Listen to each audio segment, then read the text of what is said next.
witnesses may request be agreed by the subcommittee and arranged by the chair. So if we could please include just a friendly inclusion of this into that, if all members agree, I'd like to put that forward. Well, thanks. If we can get Mr. Souza, are you wishing to speak to this sub-amendment as well from Mrs. Souza, No. or are we done with Mr. Baines? I think Mr. Baines has expressed our friendly amendment. Thanks. What I'll do, colleagues, rather than, because we can't sub-amend and sub-amendment, I will put through perhaps seek UC to adopt that under the paragraph with the first step, but within 21 days. Sorry, Mr. Barrett? Point of order. Oh, I'm sorry, we're not going to go ahead. Hold on. We have... Okay, I have a point of order from Mr. Julian, then we have a question from Mr. Barrett. Go ahead, is it Mr. Julian? Sorry, I didn't see you. Who it was? Yes, Sorry, go ahead. Thank you very much, Mr. Chair. I just wanted to pass the baton to our very dedicated Member of Parliament for Skeena-Bulkley Valley, Mr. Backrack, who is now attending. Thanks for all of your courtesy. I've enjoyed being with the committee today. Well, thanks, Mr. Julian. I don't think we've seen you here in the 8 years I've been, or 107 years, as Mr. Kusmarchuk has stated, that I've been on OGGO. But Mr. Backrack, the member from New Westminster, has been bad-mouthing you and your writing the whole time. So I'm glad to have you back so you can set the record straight. Bye, Mr. Julian. It's good to be back. Thank you, Mr. Peter. Julian, Mr. Backrack, when did you come in on this? Because we're ready. I've just come in a moment ago, but I'm ready to vote if you're approaching the vote. Right. Well, we're hoping to have a quick UC to adopt that within 21 days of the adoption of this order, and with such accessibility accommodations, the which witnesses may request agreed to by the subcommittee, and the chair agreed to arrange. So that is, if we have, yes, Mr. Barrett. Yeah, Chair, so we've just withstood a filibuster of several hours on this by the Liberals, and I have to say that after good faith was extended by the Bloc in negotiating an amended version of the motion, and then Ms. Vignola was thanked 37 times by each of the members for collaborating with them. They still talked for 2 days on the motion. So I don't sense good faith in dealing with this. And my fear is in taking this into a subcommittee, am I correct that a subcommittee is in camera?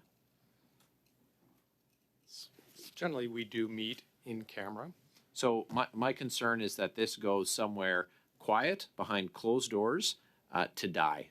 And the subcommittee generally acts on consensus, and I feel like this is an opportunity for them to kill it behind closed doors.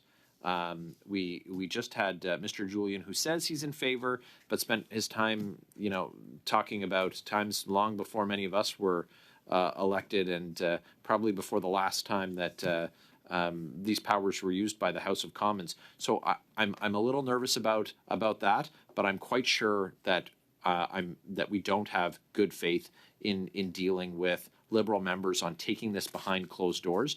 This is a mechanism of accountability for two individuals who have refused to present when summoned by a parliamentary committee twice. Twice they've been instructed to appear after having been invited, and then twice they refused a legal summons to appear. The proposal by Ms. Vignola was very generous. She consulted with all parties, and all parties... Point of order, Mr. Speaker. I think my colleague is confused here. Yeah. And the reason I say that is the subcommittee would gather, as this UC puts forward, to gather to talk about accommodations, to agree upon accommodations for the witnesses. That is all. The meeting would still take place in public. And so I think my honorable colleague here is confusing the two issues. The subcommittee meeting would simply be to discuss the accommodations for the witnesses regarding to their health what issue. happens? That is And all. what happens if there's? We're getting off track Yep. here. No, we're on track. We're on track, Chair. No, let me finish. I suggested to UC we do not have that, so I suggest that we move. We were at a point of, I think Mr. Baines was the last speaker, right? Right. So we were going to go to a vote on the original motion. Okay. Can we do that, colleagues? I still have the floor. Sorry, the original sub-motion. And I have Ms. Adwin. Go ahead then, Mr. Barrett. Yeah. We won't get to a vote. Sure. So I don't need any clarification from Mr. Kosmarchuk. It's quite clear that if there is not agreement in the subcommittee to the accommodation, then the meeting doesn't happen. Yep. And so having the meeting behind closed doors is the opportunity for the Liberals to kill it, just like they were trying to do with their filibuster. And so I don't have confidence in them. And so I would be unable to support an element of this motion that removes the transparent nature of public debate and discussion on this, because good faith hasn't been shown to this point. And so that's not a courtesy that we can support.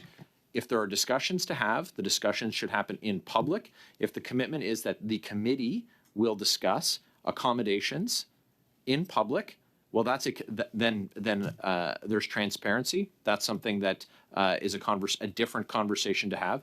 But as for closed door, cameras off, backroom deals where there's an opportunity for the cover-up coalition to engage, I can't abide.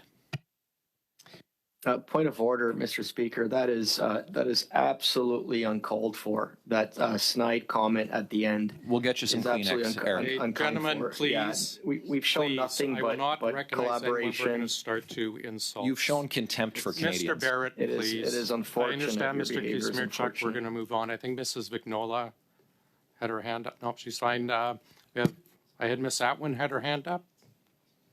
Are you speaking, or did you take your hand down? Because I have Mr. I was going to Jouari cede as my well. time, Mr. Chair.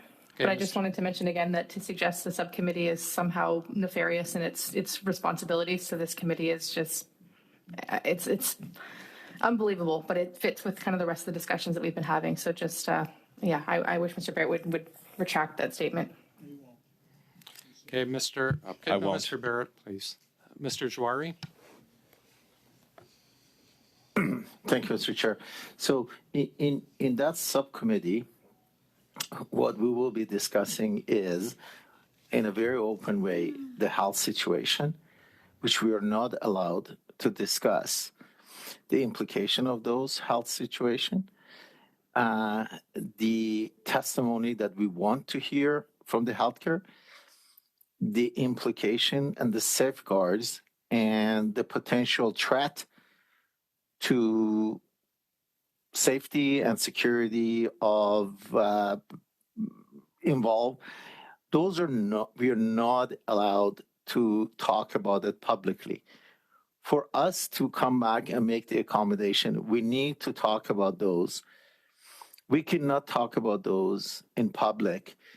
So there is no conspiracy theory. There is nothing we are trying to hide. I gladly give my spot to anybody who wants to be part of the subcommittee, so long as we are talking about the safeguards. Or the chair can come back and rule that, yes, there is no issue now. We can talk about these things publicly, and it's not going to impact the integrity, and it's not going to be, I'll be the first one who vote for going into public and talking about it, because we're dying to go to public and talk about these things. So the reason we are saying subcommittee in camera is because we will be talking about the safeguards and the implication and health-related material that we are not allowed to with respect to ensuring that we have the integrity of our investigation and also the safety. Thank you. Mr. Bachrach? Thanks, Mr. Chair. It seems that one option might be to engage in the subcommittee in good faith. And if things do go sideways, and if there are parties or members at that subcommittee meeting that aren't engaging in good faith in this discussion of accommodations, that the subcommittee can go into a public meeting and have the remainder of the conversation in public.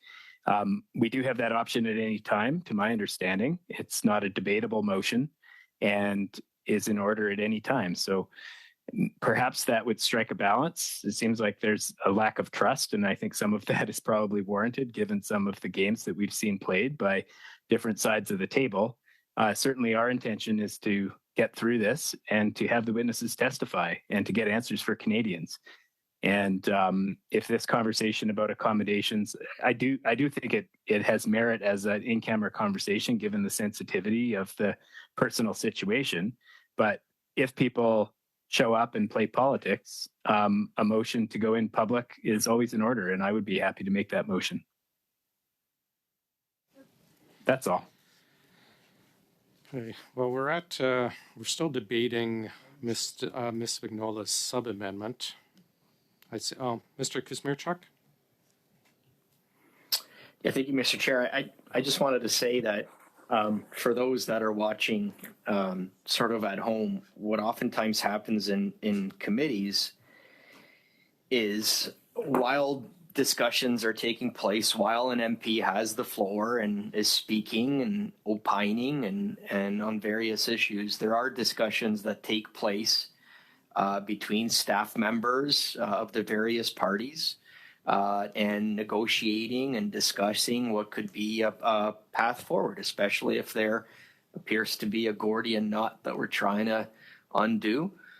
And for those watching, there was discussion that was taking place over the last couple hours that we were here in discussion, and we seem to have found a path forward. I mean, this was something that was suggested by my colleagues, this path forward and this small change that we're requesting was suggested by the opposition members themselves. And we seem to have found a path forward that we agreed to. We want to see, the ultimate goal here is to see the witnesses. We've all said this. We're united in wanting to see the witnesses here before committee and speaking. The only thing that we're asking is that when we're having discussions about what accommodations to bring forward in order to address the serious health concerns, that we do so as a subcommittee. This is normal practice. How many times have we had issues where rather than discuss something, especially if there might be sensitive information at play, we ask the subcommittee to step forward and make a decision amongst themselves? I believe in our ability to do that, despite how cantankerous and rancorous the debates may be, and when the cameras are going. When the cameras are off, you see tremendous collaboration and partnership. And again, this isn't something that's egregious. We're simply saying, if we're going to talk about health accommodations, and we're going to talk about health information, and we're going to talk about sensitive issues when it comes to somebody's health, let's do that at a subcommittee where we can have an open discussion and a debate. And as my colleague again, MP Backrack, who has joined us fairly recently, has always stepped forward with what are responsible, measured, thoughtful solutions and path forward. This is what we have here. Again, let's discuss those issues. And if there's some kind of an impasse at subcommittee, my goodness, bring it forward and into the light. I can tell you from our end, from our position, we want to do everything we possibly can to come into agreement, get the accommodations agreed to, have the witnesses come and testify. So again, I don't understand the spirit that Mr. Barrett is trying to interject here into these discussions when again we seem to be approaching consensus and collaboration and an opportunity to move this forward and get the witnesses here before the committee, which is our ultimate goal. So I don't understand the motivations of my colleague here. I really, truly don't. OGGO, I've been on this committee now for over 4 years. It has worked in a spirit of collaboration. It has done the people's business. And I don't understand again, the spirit here